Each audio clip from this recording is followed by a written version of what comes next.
Hi folks, Diner Bob here, and update 11 to Prehistoric Kingdom's early access has dropped, and we get staff. So today I'm going to go back into a previous challenge park, Challenger Park, and start making the changes necessary to work with the new collection of staff that we have. So the first thing we'll do is drop into the park, and it's pretty obvious. There are a lot of icons floating all over the park. At least one of them is a new one. It's down in the lower right-hand corner there with some guests. Oh, sorry, that's the stocky one. There is a new icon for that, obviously, but there is also one for when guests can't reach a thing, which I don't think is going on right now. All of these are because staff need to do the jobs now, and we have to get staff into our game before they can do their jobs, which is sort of pretty obvious. So let's get in and get down to it. I decided I wanted to put the staff center out here to one side of the entrance and wanted to clear a bit of space there. It being a challenge game, being able to sell off the wood and such is useful. And this first building was the staff center. The second is the research center. Also being a challenge game, they'll get tricked out later.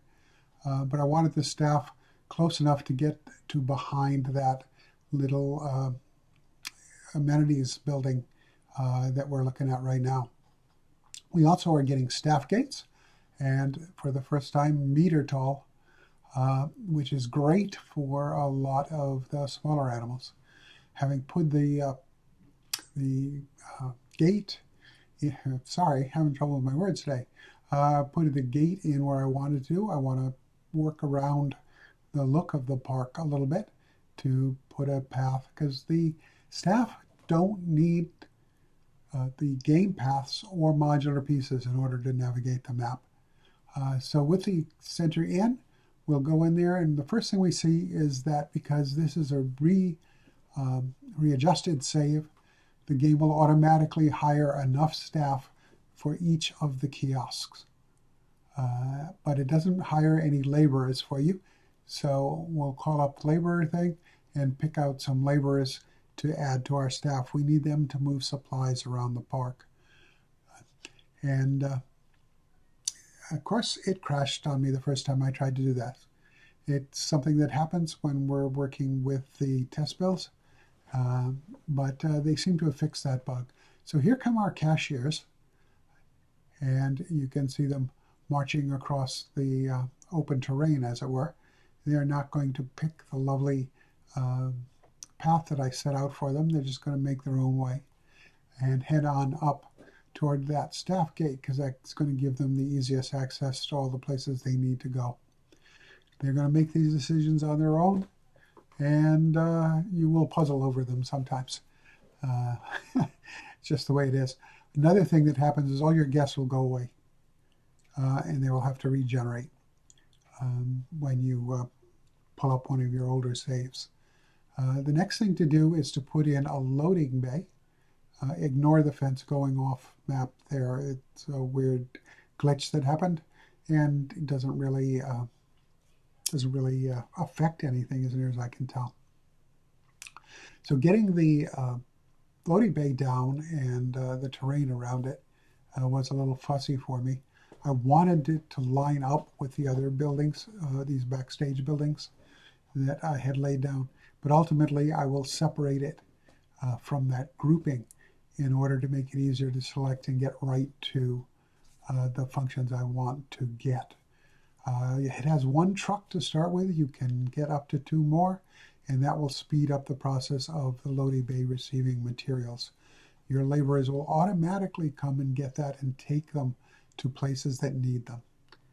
Their priorities may not be yours. You have been warned. I wanted to add stairs in the hopes that they would go up them, but also if they didn't, that it would look like there was a reasonable place for the staff to get from this backstage area into the park proper. It's always fun with the auto leveling feature that you start with the modular pieces, particularly the flat floors, to get slopes working with stairs. and have them looking nice. So we don't have anything like staff paths. Like I said, they don't need paths. So I'm using things like the substrate texture there to indicate a nominal staff path for the overall looks of it. Obviously, this requires some fiddling around to make things back to where I want them to be and to get enough foliage around this part of the park to block the guests' line of sight. The guests themselves are a new update. They're looking much better than they have. They're being much more lively, and they are much more needy than they have been for the last little bit, and that makes it an ongoing challenge. But they also are using donation boxes, and that means your park is not headed for bankruptcy so quickly. Good and bad with some of it. One of the things that happened when I brought this save up is I lost water in a couple of my habitats, which I don't understand. It just went away, so I had to replace them eventually. And two of the habitats decided the fences were not suitable. It turned out that that's that barred thing with an X in the upper right-hand corner icon. It means your fences are not right. In this case, it was upset that they were too strong in at least one case. And that was just weird. I think the devs have fixed that. So this is one of the small storage modules. There's one for merchandise and food and one for animal food. You can use them to get your laborers to move stuff away from the loading center and get it closer to places where they can take it then to habitats. That heat map I was using was just to make sure that those buildings were not going to make my guests unhappy. So I wanted to put in gates for all my habitats. It had to be a thing.